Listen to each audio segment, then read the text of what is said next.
예산, 예를 들어 아동수당, 난임 지원 확대 등과 같은 직접 지원 비용은 전체 예산의 절반도 안 되는 상황입니다. 어서 오십시오. 먼저 우리나라 출산율이 OECD 37개 나라 가운데 가장 낮다고 조금 전에 들었습니다. 그러면 OECD 말고 전 세계적으로 따져보면 어떻습니까? 안타깝지만 압도적으로 꼴등입니다. 그래도 꼴찌다. 아시다시피 지난해 우리나라 합계 출산율은 0.84로 역대 최저를 기록했습니다.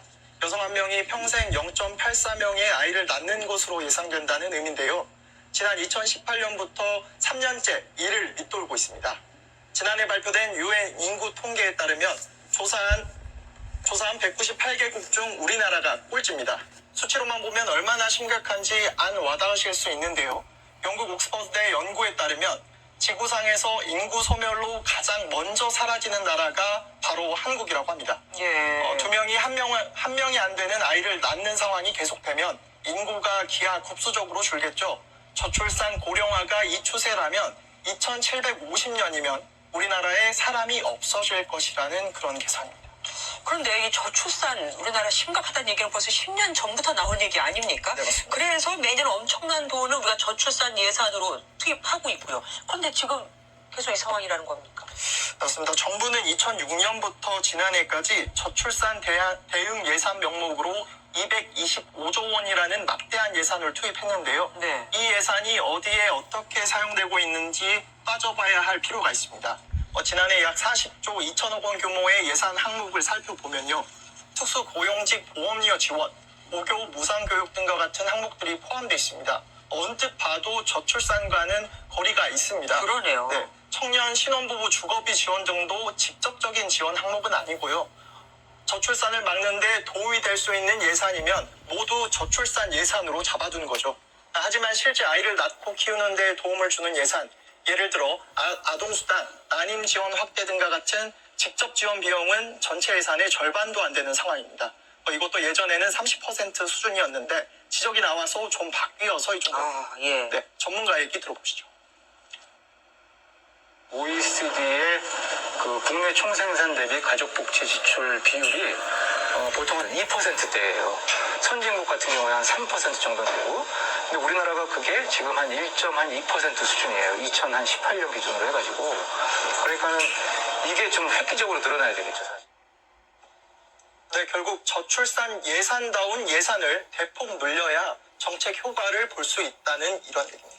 그러니까 돈을 쓰긴 쓰지만 엉뚱한 데 썼다는 얘기밖에 안 됩니다.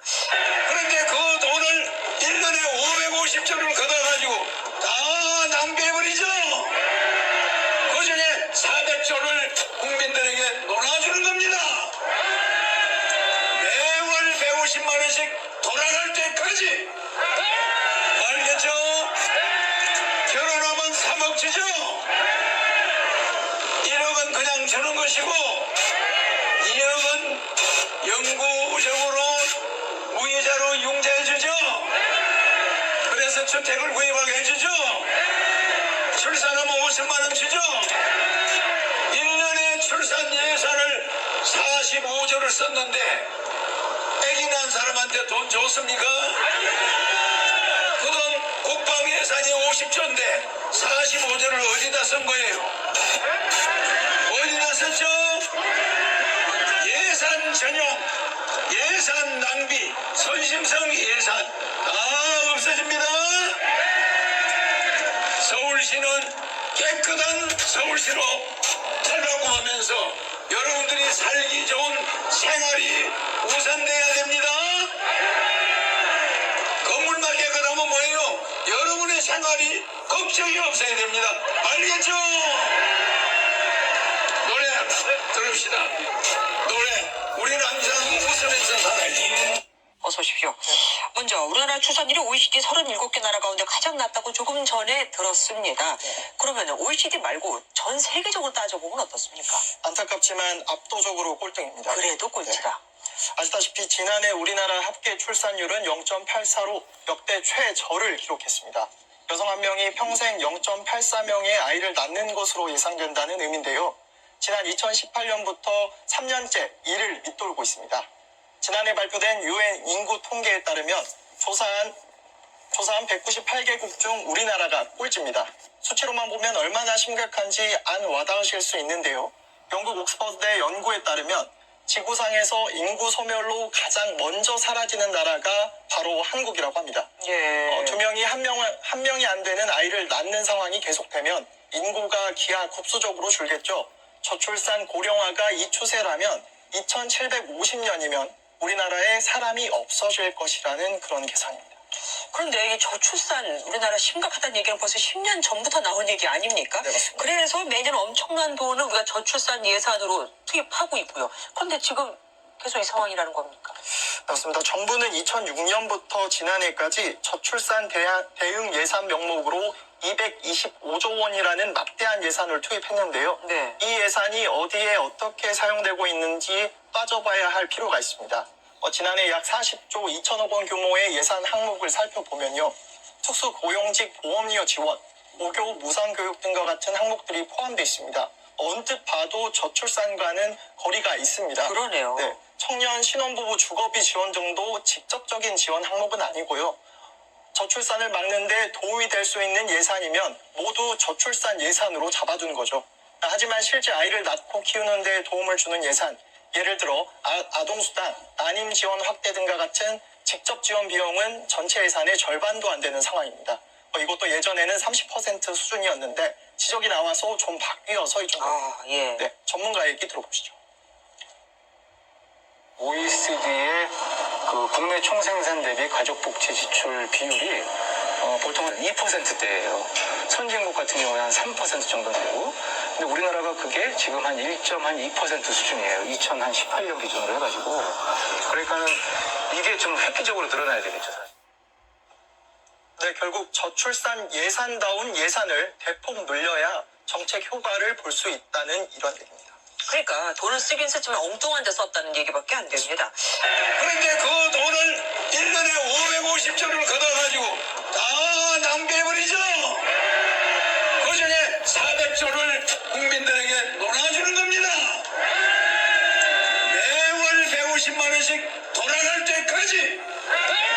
알겠죠? 결혼하면 3억 주죠.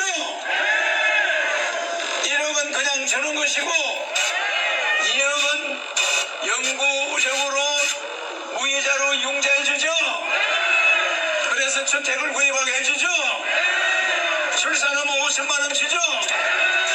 1년에 출산 예산을 45조를 썼는데 애기 낳은 사람한테 돈 줬습니까?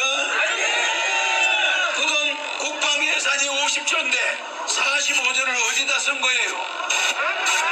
어디다 썼죠? 예산 전용, 예산 낭비, 선심성 예산 다 없어집니다. 서울시는 깨끗한 서울시로 탈바꿈하면서 여러분들이 살기 좋은 생활이 우선돼야 됩니다. 건물만 깨끗하면 뭐예요? 여러분의 생활이 걱정이 없어야 됩니다. 알겠죠? 노래 들읍시다. 노래 우리는 항상 웃으면서 살아야지. 어서 오십시오. 먼저 우리나라 출산율이 OECD 37개 나라 가운데 가장 낮다고 조금 전에 들었습니다. 그러면 OECD 말고 전 세계적으로 따져보면 어떻습니까? 안타깝지만 압도적으로 꼴등입니다. 그래도 꼴찌다. 아시다시피 지난해 우리나라 합계 출산율은 0.84로 역대 최저를 기록했습니다. 여성 한 명이 평생 0.84명의 아이를 낳는 것으로 예상된다는 의미인데요. 지난 2018년부터 3년째 이를 밑돌고 있습니다. 지난해 발표된 UN 인구 통계에 따르면 조사한 198개국 중 우리나라가 꼴찌입니다. 수치로만 보면 얼마나 심각한지 안 와닿으실 수 있는데요. 영국 옥스퍼드대 연구에 따르면 지구상에서 인구 소멸로 가장 먼저 사라지는 나라가 바로 한국이라고 합니다. 예. 두 명이 한 명이 안 되는 아이를 낳는 상황이 계속되면 인구가 기하급수적으로 줄겠죠. 저출산 고령화가 이 추세라면 2750년이면 우리나라에 사람이 없어질 것이라는 그런 계산입니다. 그런데 이 저출산 우리나라 심각하다는 얘기는 벌써 10년 전부터 나온 얘기 아닙니까? 네, 맞습니다. 그래서 매년 엄청난 돈을 우리가 저출산 예산으로 투입하고 있고요. 그런데 지금 계속 이 상황이라는 겁니까? 맞습니다. 정부는 2006년부터 지난해까지 저출산 대응 예산 명목으로 225조 원이라는 막대한 예산을 투입했는데요. 네. 이 예산이 어디에 어떻게 사용되고 있는지 따져봐야 할 필요가 있습니다. 지난해 약 40조 2천억 원 규모의 예산 항목을 살펴보면요.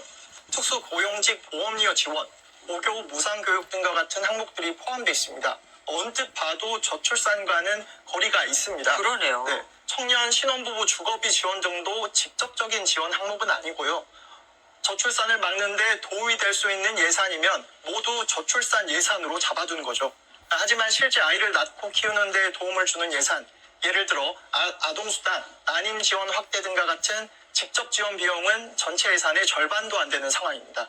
이것도 예전에는 30% 수준이었는데 지적이 나와서 좀 바뀌어서 이 정도. 예. 네, 전문가 얘기 들어보시죠. OECD의 그 국내 총생산 대비 가족복지 지출 비율이 보통은 2%대예요. 선진국 같은 경우에 한 3% 정도 되고, 근데 우리나라가 그게 지금 한 1.2% 수준이에요. 2018년 기준으로 해가지고. 그러니까는 이게 좀 획기적으로 늘어나야 되겠죠, 사실. 네, 결국 저출산 예산다운 예산을 대폭 늘려야 정책 효과를 볼 수 있다는 이런 얘기입니다. 그러니까 돈을 쓰긴 쓰지만 엉뚱한 데 썼다는 얘기밖에 안 됩니다. 그런데 그 돈을 1년에 550조를 걷어가지고 다 낭비해버리죠.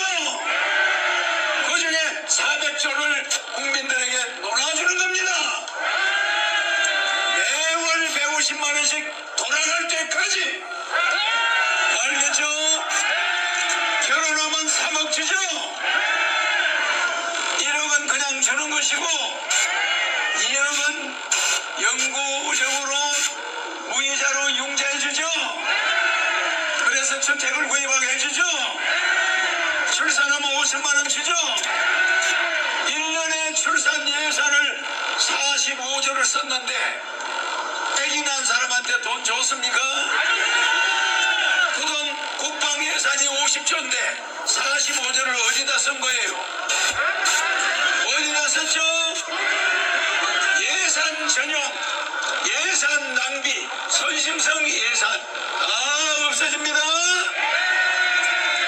서울시는 깨끗한 서울시로 탈바꿈하면서 여러분들이 살기 좋은 생활이 우선돼야 됩니다. 건물만 깨끗하면 뭐예요? 여러분의 생활이 걱정이 없어야 됩니다. 알겠죠? 노래 들읍시다. 노래 우리는 항상 웃으면서 살아야지. 어서 오십시오. 먼저 우리나라 출산율이 OECD 37개 나라 가운데 가장 낮다고 조금 전에 들었습니다. 그러면 OECD 말고 전 세계적으로 따져보면 어떻습니까? 안타깝지만 압도적으로 꼴등입니다. 그래도 꼴찌다. 아시다시피 지난해 우리나라 합계 출산율은 0.84로 역대 최저를 기록했습니다. 여성 한 명이 평생 0.84명의 아이를 낳는 것으로 예상된다는 의미인데요. 지난 2018년부터 3년째 이를 밑돌고 있습니다. 지난해 발표된 UN 인구 통계에 따르면 조사한 198개국 중 우리나라가 꼴찌입니다. 수치로만 보면 얼마나 심각한지 안 와닿으실 수 있는데요. 영국 옥스퍼드대 연구에 따르면 지구상에서 인구 소멸로 가장 먼저 사라지는 나라가 바로 한국이라고 합니다. 두 명이 한 명이 안 되는 아이를 낳는 상황이 계속되면 인구가 기하급수적으로 줄겠죠. 저출산 고령화가 이 추세라면 2750년이면 우리나라에 사람이 없어질 것이라는 그런 계산입니다. 그런데 이 저출산 우리나라 심각하다는 얘기는 벌써 10년 전부터 나온 얘기 아닙니까? 네, 맞습니다. 그래서 매년 엄청난 돈을 우리가 저출산 예산으로 투입하고 있고요. 그런데 지금 계속 이 상황이라는 겁니까?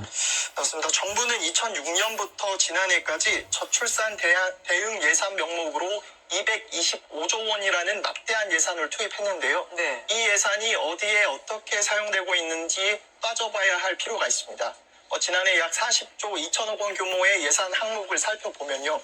특수 고용직 보험료 지원, 고교 무상교육 등과 같은 항목들이 포함되어 있습니다. 언뜻 봐도 저출산과는 거리가 있습니다. 그러네요. 네, 청년 신혼부부 주거비 지원 정도 직접적인 지원 항목은 아니고요. 저출산을 막는데 도움이 될 수 있는 예산이면 모두 저출산 예산으로 잡아둔 거죠. 하지만 실제 아이를 낳고 키우는 데 도움을 주는 예산, 예를 들어 아동수당, 난임 지원 확대 등과 같은 직접 지원 비용은 전체 예산의 절반도 안 되는 상황입니다. 이것도 예전에는 30% 수준이었는데 지적이 나와서 좀 바뀌어서 이 정도. 예. 네, 전문가 얘기 들어보시죠. OECD의 그 국내 총생산 대비 가족복지 지출 비율이 보통은 2%대예요. 선진국 같은 경우에 한 3% 정도 되고, 근데 우리나라가 그게 지금 한 1.2% 수준이에요. 2018년 기준으로 해가지고. 그러니까는 이게 좀 획기적으로 늘어나야 되겠죠, 사실. 네, 결국 저출산 예산다운 예산을 대폭 늘려야 정책 효과를 볼 수 있다는 이런 얘기입니다. 그러니까 돈을 쓰긴 쓰지만 엉뚱한 데 썼다는 얘기밖에 안 됩니다. 그런데 그 돈을 1년에 550조를 걷어가지고 다 낭비해버리죠. 그중에 400조를 국민들에게 놀아주는 겁니다. 매월 150만 원씩 돌아갈 때까지.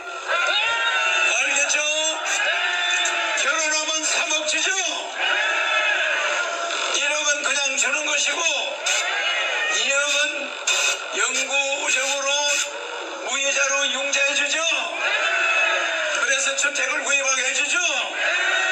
출산하면 50만 원 주죠. 1년에 출산 예산을 45조를 썼는데 아기 낳은 사람한테 돈 줬습니까? 그 돈 국방 예산이 50조인데 45조를 어디다 쓴 거예요? 어디다 썼죠? 예산 전용, 예산 낭비, 선심성 예산 다 없어집니다. 서울시는 깨끗한 서울시로 탈바꿈하면서 여러분들이 살기 좋은 생활이 우선돼야 됩니다.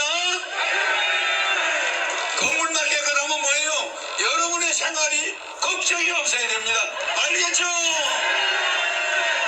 노래 들읍시다. 노래. 우리는 항상 웃으면서 살아야지. 어서 오십시오. 먼저 우리나라 출산율이 OECD 37개 나라 가운데 가장 낮다고 조금 전에 들었습니다. 그러면 OECD 말고 전 세계적으로 따져보면 어떻습니까? 안타깝지만 압도적으로 꼴등입니다. 그래도 꼴찌다. 아시다시피 지난해 우리나라 합계 출산율은 0.84로 역대 최저를 기록했습니다. 여성 한 명이 평생 0.84명의 아이를 낳는 것으로 예상된다는 의미입니다.